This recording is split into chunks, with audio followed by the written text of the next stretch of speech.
Président, oui, vous répondre que depuis 2019, le PRIC fait l'objet d'un suivi régulier, hebdomadaire, entre les équipes de la région, de Pôle emploi et de l'État, mais aussi d'un suivi plus stratégique, et qui est celui-ci mensuel, avec les équipes de la région, et je représente la région au sein de ces réunions, et le secrétaire général aux politiques publiques de la préfecture de région Île-de-France, le préfet Pierre-Antoine Molina, et Pôle emploi au plus haut niveau. L'évaluation dont vous parliez, elle est prévue par l'article 5 de la Convention constitutive du pacte. Donc, elle vient. Je vous rassure, Madame Mechtou, elle vient. Simplement, comprenez bien qu'il y a énormément de données à récupérer, à collecter, ensuite à traiter, et que ça prend du temps. Cependant, ce que je peux vous dire, c'est qu'il y a deux niveaux. Il y a le niveau quantitatif, avec des premiers résultats qui nous sont parvenus et que nous avons réceptionnés à l'occasion du comité de suivi PRIC dont je vous ai parlé tout à l'heure au mois de septembre dernier. J'aurai l'occasion de vous communiquer ces chiffres quantitatifs donc prochainement.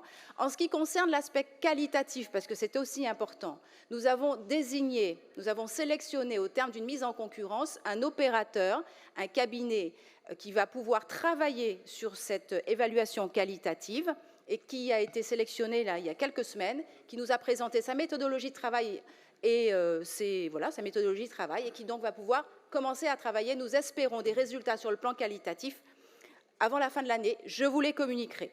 Enfin, je veux vous dire que nous sommes la seule région de France, avec la région Bourgogne-Franche-Comté, à avoir déjà mis en œuvre cette stratégie d'évaluation du PRIC. Donc, ça vient. Ne vous inquiétez pas, je préconise le retrait, sinon le rejet. Maintenu, Madame Mechtou. Maintenu avec un avis défavorable. Qui est pour cet amendement? Qui est contre? Abstention, NPPVI rejeté. Le 14, LFIA, est défendu? Il est défendu, Madame Garnier. Merci beaucoup. Madame la vice-présidente. Avis défavorable sur le 14. Cependant, dire quand même que ce dispositif des écoles de production que vous attaquez régulièrement, c'est un dispositif important qui permet d'offrir des solutions à des jeunes en grande difficulté et qui ne sont pas prises en compte dans le cadre de l'enseignement dans les lycées professionnels que nous connaissons tous. Je rappelle qu'ils permettent aux jeunes d'accéder à un diplôme CAP ou Bac Pro, ou à un titre qui est sanctionné par le RNCP. Par ailleurs, le fait de répondre à des commandes qui sont faites par des entreprises permet de rapprocher ces jeunes du monde de l'entreprise. Enfin, et ce n'est pas rien, les résultats du fonctionnement de l'éducation à travers ces écoles de production sont positifs, puisqu'on observe une insertion professionnelle qui avoisine les 100% à l'issue du cursus et 93% de réussite au diplôme. Enfin, dernier point, les écoles de production sont encadrées par le Code de l'éducation.